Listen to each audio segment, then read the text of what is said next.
Esta es Toronto, la ciudad más grande de Canadá, la capital financiera del país y uno de los centros más importantes de toda Norteamérica. Para muchas personas, todo es solo una gran ciudad. Pero la realidad es que durante la mayor parte de su historia, Toronto en realidad eran 6 municipios en uno, pero cuando el gobierno provincial decidió fusionarlos en 1998, en contra de los deseos explícitos de las personas que vivían allí, desencadenó una serie de consecuencias políticas con las que Canadá todavía vive hoy en día. Pero para entender cómo llegamos aquí, necesitamos regresar a 1954. Porque lo que existía antes no era un caos. En realidad, era un sistema razonablemente sofisticado. Mira, la Municipalidad Metropolitana de Toronto fue creada en 1954 por el Gobierno Provincial de Ontario, una autoridad regional diseñada para coordinar la infraestructura en la ciudad de Toronto y otras 12 municipalidades circundantes. Para 1967, a medida que el crecimiento de la posguerra llenaba los espacios entre ellas, esas 13 se consolidaron en 6, la ciudad de Toronto, North York, Scarborough, Etobicoke, York y East York. El arquitecto de todo esto fue Frederick Gartner, el primer presidente de Metro, quien presidió un auge de construcción en la posguerra que convirtió a la ciudad canadiense de tamaño mediano en una verdaderamente importante. A principios de los años 90, Metro Toronto era considerada una de las regiones urbanas mejor gobernadas de Norteamérica. Urbanistas de todo el mundo venían a estudiarla, y los 6 municipios que estaban bajo su autoridad tenían cualidades realmente distintas. La ciudad de Toronto, lo que ahora la gente llama la antigua ciudad de Toronto, era el núcleo urbano denso y progresista, hogar de las artes, la cultura, los tranvías y una larga tradición de política cívica. North York, justo al norte, era el más poblado de los 6, con más de 560,000 personas, y durante 25 años había sido moldeado casi por completo por un solo hombre, Mal Lasman, quien lo había convertido en lo que él llamaba una ciudad de clase mundial, con su propio centro en el corredor de Yonge y Sheppard. Scarborough, al este, era fuertemente suburbano, residencial de la posguerra, con una identidad local fuerte y una larga historia de sentirse menospreciado por el centro de Toronto. Etobicoke, al oeste, era una mezcla de zonas industriales, suburbios y costa. York era el más pequeño y pobre de los 6, dependiendo en gran medida de los subsidios de Metrocross. Y East York, técnicamente un distrito y no una ciudad, era la comunidad más unida de todas. Una comunidad obrera de la posguerra con casas tipo bungalow y asociaciones vecinales, y un orgullo silencioso pero muy profundo. Estas no eran solo líneas administrativas en un mapa, eran comunidades reales. Entonces, ¿qué cambió? Bueno, en 1995, un hombre llamado Mike Harris ganó las elecciones provinciales de Ontario con una plataforma llamada la Revolución del Sentido Común. El objetivo: recortar el gasto, reducir los impuestos sobre la renta en un 30% y eliminar un déficit de 11,000 millones de dólares. Habría menos políticos, menos gobierno y más eficiencia. Y Toronto, con sus 6 alcaldes, 6 consejos y 2 niveles de gobierno, parecía un objetivo obvio. Pero Harris en realidad heredó un problema. El gobierno anterior del nuevo Partido Democrático bajo el mando de Bárbara ya había visto que la administración de Metro Toronto necesitaba replantearse, y había designado a la consultora Ann Golden para liderar un grupo de trabajo sobre el futuro del área metropolitana de Toronto. El informe Golden se presentó en enero de 1996 y señalaba casi en la dirección opuesta a lo que Harris quería. El argumento de Golden era simple: los verdaderos problemas de Toronto no terminaban en los límites de Metro Toronto.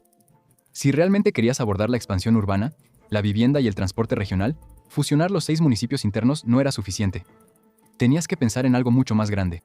Su recomendación era crear un verdadero gobierno del Gran Toronto, uno que incluyera también los suburbios exteriores de rápido crecimiento: Mississauga, Brampton, Vaughan, Markham, porque, en su opinión, no es que Metro Toronto estuviera demasiado dividido internamente, era que los suburbios que crecían rápidamente más allá de sus límites no tenían una conexión significativa con el núcleo regional. Pero Harris rechazó esto por completo. En cambio, hizo lo contrario. Él fusionó los 6 municipios internos en una sola ciudad, mientras dejaba los suburbios exteriores completamente intactos. Mississauga, con 550,000 personas, permaneció independiente. Brampton permaneció independiente. El problema de expansión urbana que Golden había identificado se dejó crecer sin control. En lugar de expandirse como se había recomendado, el Premier Harris eligió reducirse y, específicamente, enfocarse hacia adentro, dejando su base política en los suburbios exteriores intacta. La justificación declarada fue un estudio de diciembre de 1996 realizado por KPMG, una de las 4 grandes firmas contables globales, que proyectaba ahorros de 865 millones de dólares en sus primeros 3 años al fusionar las 6 ciudades. Eliminaría administraciones duplicadas, consolidaría las compras y agilizaría la prestación de servicios. Básicamente, todo sería más eficiente en costos. En el papel, las cuentas cuadraban, pero las verdaderas motivaciones eran más interesantes que eso. Tenía que ver con asegurarte de que te suscribas al canal. No, pero de todos modos. La primera era financiera. El gobierno de Harris estaba reestructurando simultáneamente qué nivel de gobierno pagaba qué cosa, lo que se conocía como redistribución de responsabilidades. La provincia tomó el control de la financiación de la educación, lo cual presentó como una victoria para los contribuyentes de Toronto. Pero lo que no anunciaron fue cuál era el costo a cambio. La vivienda social, la asistencia social, los subsidios para el cuidado infantil, el cuidado a largo plazo, y las ambulancias fueron transferidos a la nueva ciudad. Toronto heredó aproximadamente 95,000 unidades de vivienda social envejecidas, con un atraso en reparaciones estimado en más de $2,000 millones. El costo neto anual de esta transferencia para la nueva ciudad fue de alrededor de $252 millones cada año, según el propio análisis presupuestario de Toronto. Ese número ha sido citado por todos los alcaldes de Toronto desde entonces. Básicamente, Harris usó la reestructuración como pretexto para transferir costos de las cuentas de la provincia a las de la ciudad. El segundo motivo, documentado ampliamente en la literatura académica, fue político. El viejo Toronto votaba consistentemente por los liberales o los nuevos demócratas en las elecciones provinciales y federales. Fusionarlo en una sola megaciudad significaba que los distritos suburbanos, de carácter más conservador, diluirían el voto progresista urbano concentrado que había hecho del viejo Toronto una espina tan efectiva en el costado del gobierno provincial. Para muchos, era una forma de manipulación electoral, y la gente afectada por la fusión no lo aceptaron precisamente en silencio. Diciembre de 1996, el proyecto de ley 103, la ley de la ciudad de Toronto, se presenta en la legislatura de Ontario. Un mes después, las audiencias públicas habían generado miles de presentaciones. Una coalición llamada Ciudadanos por la Democracia Local, encabezada por John Sewell, un exalcalde de Toronto, comenzó a organizarse en las 6 ciudades. El argumento era simple. Metro Toronto ya funciona. Esta es una solución en busca de un problema. Por otro lado, surgió un grupo llamado Salvemos Nuestros Suburbios en North York y Etobicoke, conformado por propietarios de viviendas suburbanas que temían que se les impusieran los impuestos más altos y el modelo de servicios del centro de Toronto. Y aquí hay algo que vale la pena señalar. Los progresistas del centro y los conservadores de los suburbios se opusieron a esto, pero por razones completamente opuestas. La única parte interesada que realmente quería la fusión era el gobierno provincial. En enero de 1997 aproximadamente 10,000 personas se manifestaron en Metro Hall, en una de las protestas municipales más grandes en la historia de Toronto. El 3 de marzo de 1997, los 6 municipios realizaron un referéndum. La pregunta era, ¿está usted a favor de la fusión?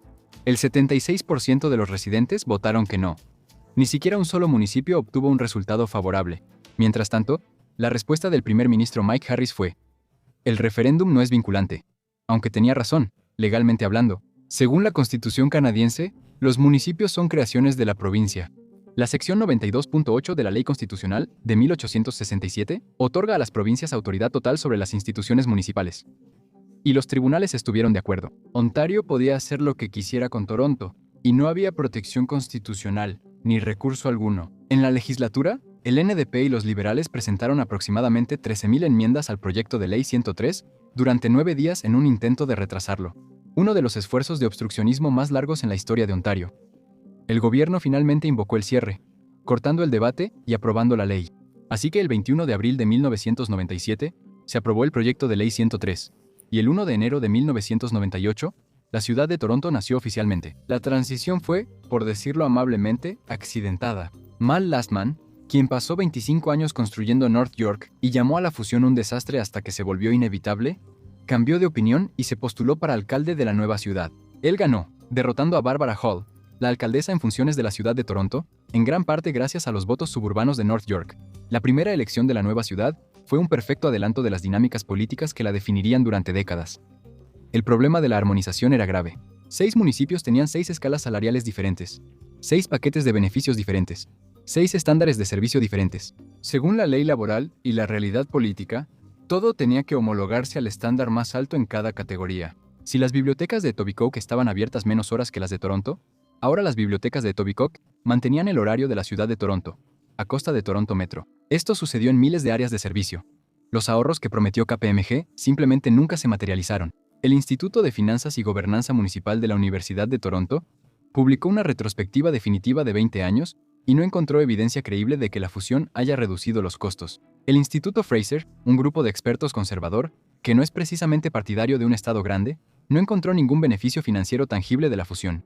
En 2011, el entonces alcalde Rob Ford contrató a KPMG para encontrar lo que él llamaba gravy, su término para el despilfarro en el presupuesto de la ciudad.